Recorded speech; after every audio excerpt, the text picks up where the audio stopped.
guys, I am Dr. Anthony Gustin. And I'm Chris Irvin. This is question number 151 of 268. Yes, we've answered 268 questions individually in the Keto Answers book, and that is all linked below, but this is number 151.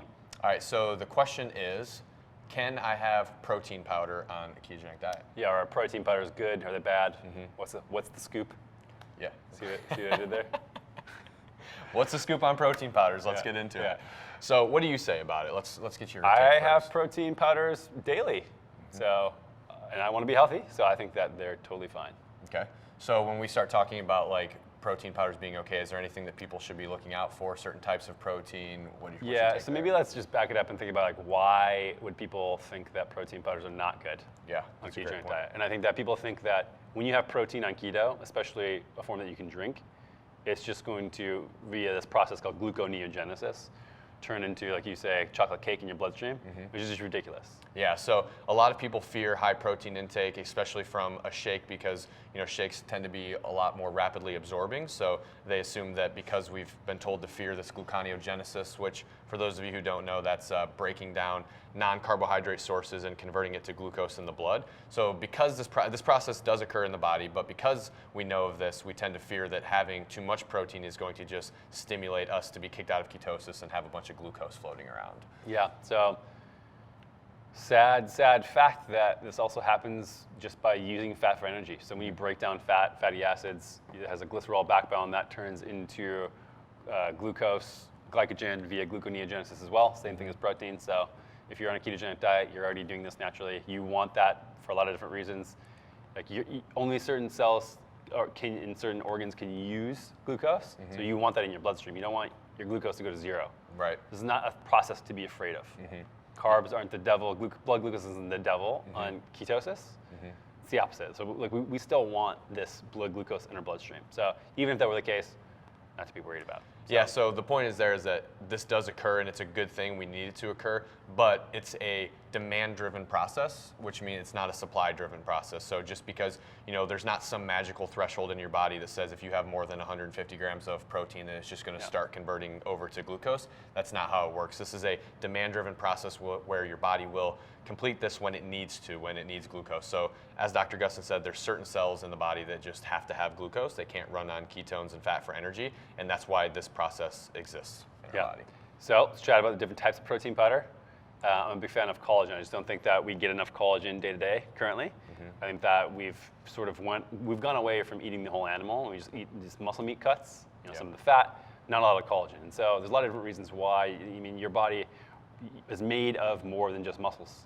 I guess you higher percentage than me a little bit, but in general, we still have blood vessels, we have hair, skin, and nails, we have skin, we have joint surfaces.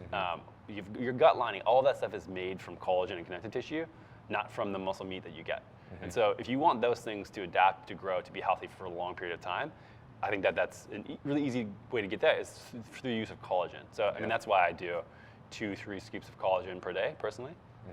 Yeah, and I think I use collagen protein as well. It's something that I've been using for the last year for joint health. Has kind of been the biggest thing for me, just trying to keep myself healthy so I can keep exercising. But I think that brings up a really good point when you talk about how our body uses protein for a lot more than what we think. I think traditionally people think that we just need to eat enough protein to stimulate this process known as muscle protein synthesis that's going to allow us to recover from exercise and grow muscle and things like that. But protein is so much more than that. It's used to carry out so many functions. It's a structural thing that we need to be having. And on a ketogenic diet, I think people aren't consuming enough of this. So I actually am a really big fan of whey protein is the other one that I like to use. But I think it's really important to use a whey protein isolate because I'm not a really big fan of casein and lactose. Not because I have any problems with them. Most people do have some intolerances to these compounds, which will be found in more whole, dairy sources. But a whey protein isolate, it has a lot of these things removed from it. And I like to use that because it's a great way for me to get more protein in on a ketogenic diet. So making sure that I'm getting enough to meet the demands that I have due to exercise and everything like that. It's a very easy way, it's a liquid way to just get in extra protein in the course of your day. Yeah, I mean, when you're eating solely whole foods, it's tough to get enough food in. Yeah. I mean, there's a lot of times where I'm eating steak and vegetables and whatever, and at the end of the day, I realize that I have not eaten enough. We're working a lot. we're exercising a lot, and we've like, okay, we kind of forgot to eat. And so, there's one of the things where I like to put that in, especially as a supplement, like you said, because it's hard on a ketogenic diet to eat enough food. Mm-hmm.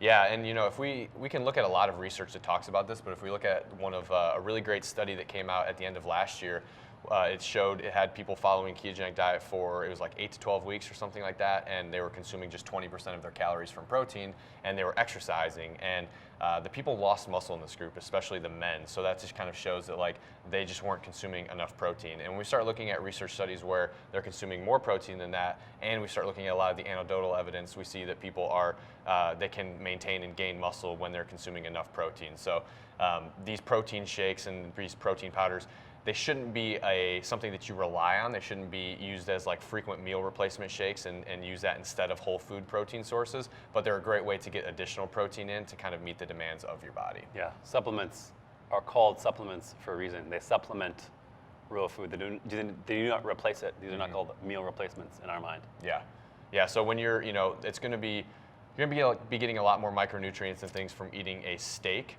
which is going to be providing so many other benefits to your body than what you're going to be getting from a whey or collagen protein shake. But in a pinch, these things are great, and they're a great way, like we said, to increase your total protein intake for the day. Yeah, and in addition to that, we've debunked this numerous times, but it's not a problem for the kidneys. Yeah. Totally fine. Kidneys can process protein powders. Not a big deal. Do not worry about it. So yes, protein's safe. It's good. Enjoy it. Yep. If you're looking to simplify everything you need to know about the world's most confusing diet, head on over to Amazon.com and pick up Keto Answers today. The best part about it is that you're not just getting basic information. It's almost like you're getting a tiny little version of me and Chris shrunk down, put in your pocket to answer every question you have along your way. And that's not weird. It's beneficial. It's the best.